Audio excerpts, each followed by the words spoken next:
Good morning everyone. Political science के सभी students का एक बार पुनः मैं श्रीमती मौरी देवी तापड़िया कन्या महाविद्यालय जसवंतगढ़ के इस यूट्यूब चैनल पर आपका हार्दिक अभिनंदन एवं बहुत बहुत स्वागत करता हूं। अब भी अगर किसी स्टूडेंट ने हमारे महाविद्यालय के इस यूट्यूब चैनल को सब्सक्राइब नहीं किया है तो सब्सक्राइब कर लो, ताकि इस कोरोना जैसी वैश्विक महामारी में अपनी ऑनलाइन जो प्रिपरेशन है उसको, यूनिवर्सिटी एग्ज़ाम की जो प्रिपरेशन है उसको अनवरत जारी रख सके, और साथ में जो कंपटीशन एग्ज़ाम होते हैं उनको भी आप क्या रख सकते हो, जारी रख सकते हो। हमारे महाविद्यालय में तीनों ही संकाय विज्ञान, वाणिज्य और कला, इसकी अनवरत क्लासें हैं वो अनवरत चल रही है। अब आज की हमारी जो क्लास है ये बीए प्रथम वर्ष पॉल साइंस की भारतीय राजनीतिक विचारक, इंडियन पॉलिटिकल थिंकर्स है, इसकी होगी। इसमें हम महात्मा गांधी, मोहनदास करमचंद गांधी, जिनका जन्म 2 अक्टूबर 1869 को पोरबंदर गुजरात में हुआ था। 1889 में इंग्लैंड बैरिस्टर या वकालत की डिग्री वकालत करने के लिए गए थे लंदन में, और वहाँ से 1891 में कहाँ गए थे, भारत आ गए थे। और 1891 को ये भारत में आने के बाद में अब्दुल्ला एंड अब्दुल्ला कंपनी है जो व्यापारिक संस्थान, उसके किसी काम को संभालने के लिए या किसी जो है उसको संभालने कहाँ गए थे, दक्षिण अफ्रीका गए थे। अब हमारे को ध्यान रखना है महात्मा गांधी। आज हम महात्मा गांधी के राज्य का विचार, महात्मा गांधी है इनका राज्य से संबंधित जो क्या विचार है उसके बारे में हम जानकारी हासिल करेंगे। विभिन्न जो एग्जाम है, विभिन्न जो कंपटीशन एग्जाम है, तो ध्यान रखना यूनिवर्सिटी एग्जाम में महात्मा गांधी के राज्य से संबंधित विचार है उसका विस्तृत वर्णन कीजिए या संक्षेप में वर्णन कीजिए, या छोटा वाला क्वेश्चन यहाँ से पूछ सकते हैं, तो इसलिए हम इसकी चर्चा करेंगे। तो गांधी जी की राज्य का जो विचार है, गांधी जी है इनको क्या कहा जाता है, सबसे पहले ध्यान रखना है गांधीवाद को दार्शनिक अराजकतावाद कहा जाता है।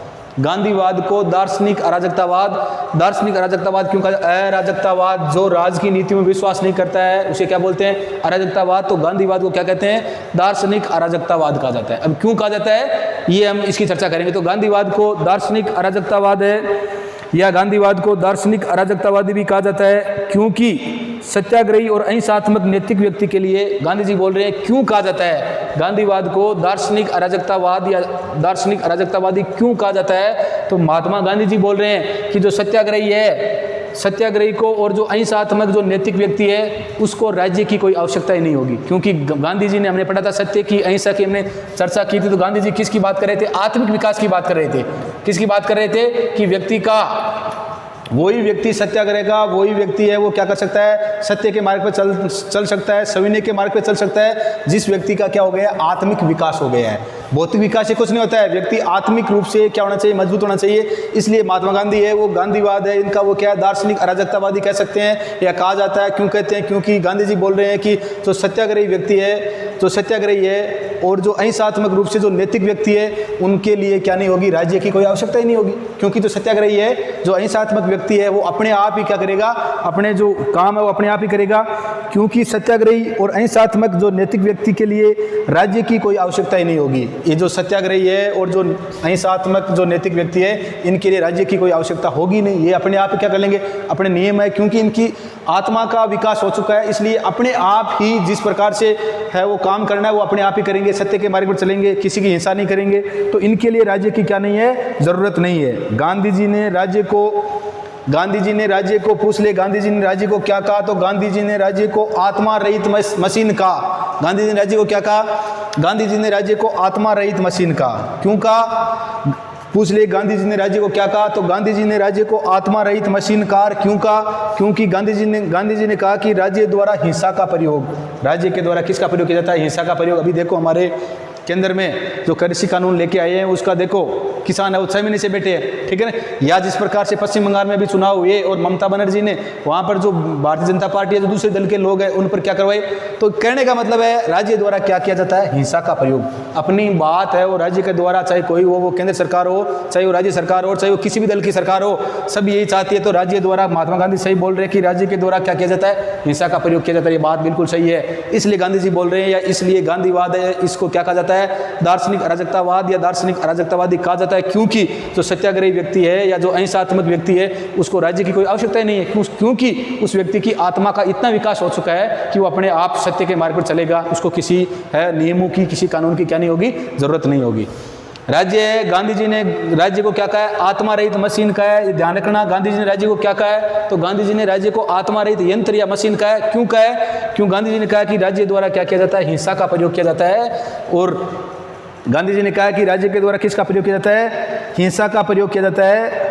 और गांधी जी बोल रहे हैं, गांधी जी ने राज्य को आत्मा रहित मशीन इसलिए कहा है क्योंकि राज्य के द्वारा हिंसा का क्या किया जाता है, संगठित प्रयोग किया जाता है। महात्मा गांधी जी बोल रहे हैं कि राज्य के द्वारा हिंसा का क्या किया जाता है, संगठित प्रयोग किया जाता है। हिंसा का संगठित प्रयोग किया जाता है, हिंसा है इसका संगठित रूप से प्रयोग किया जाता है। राज्य की हिंसा व्यक्ति की हिंसा से भयंकर होती है। महात्मा गांधी बोल रहे हैं कि जो राज्य की हिंसा है ये व्यक्ति की हिंसा से क्या होती है, बढ़कर होती है। गांधी जी बोल रहे हैं कि राज्य की जो हिंसा है वो संगठित हिंसा होती है और इसलिए एक व्यक्ति है वो हिंसा ज़्यादा नहीं कर सकता, और राज्य की हिंसा वो संगठित होती है, इसलिए राज्य की हिंसा है वो व्यक्ति की हिंसा से क्या होती है, भयंकर होती है। और जो महात्मा गांधी है वो राज्य को क्या मानता है, हिंसा का संगठित रूप मानते हैं। इसलिए महात्मा गांधी जी है या इसलिए गांधी जी है वो क्या बोल रहे हैं कि राज्य द्वारा हिंसा का प्रयोग किया जाता है, और वो किस रूप में किया जाता है, संगठित रूप में किया जाता है। और राज्य की हिंसा वो व्यक्ति की हिंसा से क्या होती है, भयंकर होती है। राज्य की हिंसा व्यक्ति की हिंसा से भयंकर होती है। गांधी जी ने समुचे पाश्चात्य सभ्यता की आलोचना की, और गांधी जी ने जो पाश्चात्य सभ्यता है, जो पश्चिमी जगत जो बोल रहे थे कि हम सभ्य है, तो इस पाश्चात्य सभ्यता जो यूरोपीय और अमेरिकी जो देश है इनकी उन्होंने क्या की है, भयंकर आलोचना की है। क्योंकि इनकी जो संसदीय शासन, संसदीय लोकतंत्र है, इनका जो बहुमत का शासन है, इनकी जो दलीय प्रणाली है, उनकी इन्होंने क्या की है, आलोचना की है गांधी जी ने। तो ये किसकी, गांधी जी ने जो पाश्चात्य सभ्यता है उसकी आलोचना की, और उन्होंने संसदीय लोकतंत्र, बहुमत के शासन और दलीय प्रणाली को पूर्ण रूप से क्या कर दिया, अस्वीकृत कर दिया। महात्मा गांधी ने इनको किनको, जो पाश्चात्य सभ्यता है, पाश्चात्य जगत है, इनकी क्या की, आलोचना की, और वहाँ पर जो संसदीय लोकतंत्र है, ब्रिटेन में बहुमत का शासन है और दलीय प्रणाली को पूर्ण रूप से इन्होंने क्या कर दिया, अस्वीकृत कर दिया। महात्मा गांधी ने तो खुद भारत आज़ाद होने के बाद में जो भारतीय राष्ट्रीय कांग्रेस पार्टी है इनको खत्म करने के लिए बोल दिया था नेहरू जी को कि जो भारतीय राष्ट्रीय कांग्रेस है ये क्या नहीं है, ये इसको दल नहीं बनाना है, इस पार्टी को अब खत्म कर देना चाहिए। क्योंकि हमारा लक्ष्य ये था कि इस दल के माध्यम से हमने लोगों को जोड़ा और देश को क्या करवाना है, स्वतंत्र करवाना है। आज हमारा देश भारत क्या हो गया है, स्वतंत्र हो गया। तो कांग्रेस पार्टी को एक दल के रूप में मान्यता नहीं देनी चाहिए, परंतु उनकी बात को क्या कर दिया गया, अस्वीकृत कर दिया गया। तो महात्मा गांधी खुद है वो संसदीय लोकतंत्र, बहुमत का शासन और दलीय प्रणाली इनको पूर्ण रूप से क्या कर दिया था, अस्वीकृत कर दिया था। गांधी जी ने संसद को, ये क्वेश्चन पूछा गया कि गांधी जी ने संसद को किस नाम से संबोधित किया, तो ध्यान रखना है गांधी जी ने संसद को बांझ औरत के नाम से, बांझ औरत के नाम से गांधी जी ने पूछ लिया क्वेश्चन कि गांधी जी ने संसद को क्या कहा, तो गांधी जी ने संसद को क्या कहा, बांझ औरत का। क्या कहा, गांधी जी ने संसद को बांझ औरत कहा। गांधी जी ने संसद को बांझ औरत का। गांधी जी के अनुसार समूची पाश्चात्य सभ्यता में शक्तियों का केंद्रीकरण पाया जाता है। गांधी जी बोल रहे कि समूची पाश्चात्य जो सभ्यता है इसमें क्या पाया जाता है, शक्तियों का केंद्रीकरण पाया जाता है। समूची पाश्चात्य जो सभ्यता है इसमें क्या पाया जाता है, शक्तियों का केंद्रीयकरण पाया जाता है। इसलिए वो पाश्चात्य जो सभ्यता है इसके संसदीय लोकतंत्र, बहुमत का शासन, दलीय प्रणाली है, इनको इसलिए अस्वीकृत कर दिया क्योंकि इसमें शक्तियों का क्या पाया जाता है, केंद्रीकरण पाया जाता है। और महात्मा गांधी शक्तियों का क्या चाहते थे, विकेंद्रीकरण चाहते थे, शक्तियों को विकेंद्रीकृत करना चाहते थे। इसलिए इन्होंने राम राज्य या पंचायती राज की बात की थी, और इसलिए अनुच्छेद 40 में आज हमारे यहाँ पर पंचायती राज को संविधान में 73वें संविधान संशोधन द्वारा क्या दी गई, मान्यता दी गई। तो ये गांधी जी के विचार ही थे। तो गांधी जी ने जो संसद है, गांधी जी ने संसद को बांझ औरत का। गांधी जी के अनुसार समूची पाश्चात्य सभ्यता में शक्तियों का केंद्रीकरण पाया जाता है, इसलिए ऐसा समाज अहिंसात्मक नहीं हो सकता। क्योंकि गांधी जी बोल रहे हैं कि पाश्चात्य जो सभ्यता है इसमें शक्तियों का केंद्रीकरण पाया जाता है, और जहाँ पर शक्तियों का केंद्रीकरण पाया जाता है वहाँ पर हिंसा होगी। वो समाज कभी क्या नहीं हो सकता, अहिंसात्मक नहीं हो सकता। क्योंकि जहाँ पर शक्तियों का केंद्रीकरण पाया जाता है वहाँ पर क्या होगी, हिंसा होगी। वो समाज कभी भी क्या नहीं हो सकता, वो अहिंसात्मक नहीं हो सकता। और ये बात बिल्कुल सही है, अगर शक्तियाँ अपने पास आएगी तो व्यक्ति क्या करेगा, हिंसा करेगा। ये बात महात्मा गांधी बिल्कुल सही बोल रहे हैं। इसलिए गांधी जी वो विकेंद्रित शासन के प्रबल समर्थक थे, और इसलिए गांधी जी है जो विकेंद्रित शासन है इसके क्या थे, प्रबल समर्थक थे। उनको पता था कि अगर शक्तियों का केंद्रीकरण होगा तो व्यक्ति क्या करेगा, हिंसा करेगा, वो समाज है वो हिंसात्मक समाज हो जाएगा। इसलिए वो अहिंसात्मक समाज चाहते थे, और अहिंसात्मक समाज की स्थापना जब होगी जब शक्तियाँ क्या होगी, विकेंद्रीकृत होगी। शक्तियाँ क्या होगी, विकेंद्रीकृत होगी। गांधी जी के लिए आदर्श राज्य राम राज्य होगा, और गांधी जी का जो आदर्श राज्य है वो क्या होगा, राम राज्य होगा। गांधी जी ने अपने आदर्श राज्य को पूछ लिया क्वेश्चन, क्या नाम दिया था, तो आदर्श राज्य को क्या नाम दिया था, राम राज्य दिया था। गांधी जी ने अपने आदर्श राज्य का नाम, गांधी जी के लिए आदर्श राज्य और राम राज्य होगा। परंतु व्यवहारिक रूप में उन्होंने पंचायती राज का भी, परंतु व्यवहारिक रूप में उनको पता था कि वर्तमान समय में राम राज्य जैसी नहीं हो सकती, परंतु व्यवहारिक रूप में उन्होंने पंचायती राज का समर्थन किया। किसका समर्थन किया? पंचायती राज का समर्थन किया। अनुच्छेद 40 में पंचायती राज की उन्होंने बात की थी, उसमें नीतिशिक तत्वों में था। और आज 73 में संविधान संशोधन 11वीं अनुसूची के द्वारा पंचायती राज को क्या दी गई? संविधान में मान्यता है, वो मान्यता दी गई। ये विचार किसके थे? गांधी जी के थे। गांधी जी का राम राज्य गाँव का एक संघ होगा, और गांधी जी का जो राम राज्य है वो किसका संघ होगा?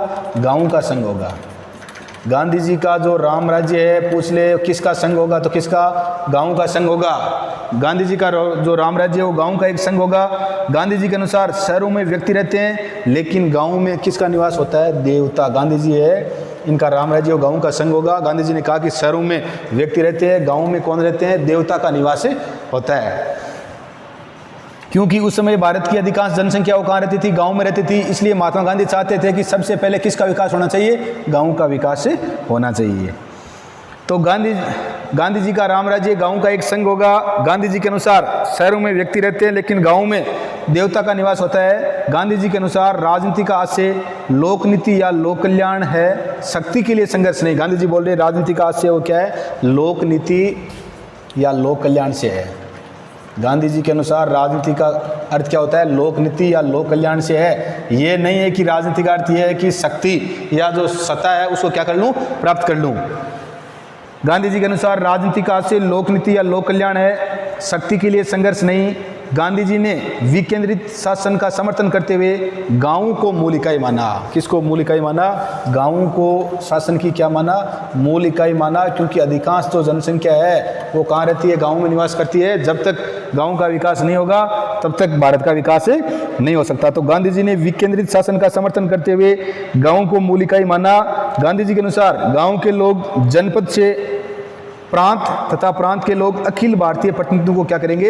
निर्वाचन बोलेंगे। गांधी जी ने बोला कि गांव के लोग जनपद, गांव के लोग जनपद और जनपद, गांव के लोग और जनपद मतलब जिला मान लो। जनपद के लोग किसके? प्रांत।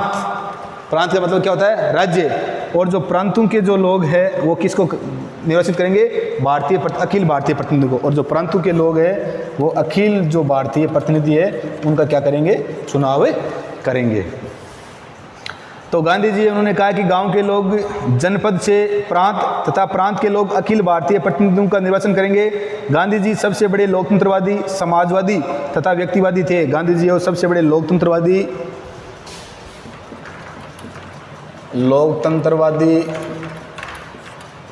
समाजवादी और व्यक्तिवादी थे। क्योंकि यहाँ पर इन्होंने राजनीति का अर्थ क्या बताया? लोक नीति या लोक कल्याण से है। लोकतंत्रवादी भाई जनता है, अखिल भारतीय प्रतिनिधि को चुनेगी। और समाजवादी, समाज का क्या होना चाहिए? भला होना चाहिए। तो गांधी जी है वो सबसे बड़े लोकतंत्रवादी, समाजवादी तथा व्यक्तिवादी थे, परंतु पाश्चात्य अर्थ में बिल्कुल भी नहीं। तो इस प्रकार से हमने आज महात्मा गांधी के जो राज्य से संबंधित विचार है, स्टेट से संबंधित उनके क्या विचार है, क्या उनके आइडियोलॉजी थी, उसके बारे में अध्ययन किया। मैं आशा करता हूँ समझ में आ गया। यहाँ से जो 4 नंबर वाला और 2 नंबर वाला, और हो सकता है जो बड़ा क्वेश्चन है वो भी निकलने की पूरी संभावना रहती है। तो अच्छी तरह से इसको तैयार कर लेना और वीडियो को लाइक, शेयर और सब्सक्राइब करते रहना। जय हिंद, जय भारत।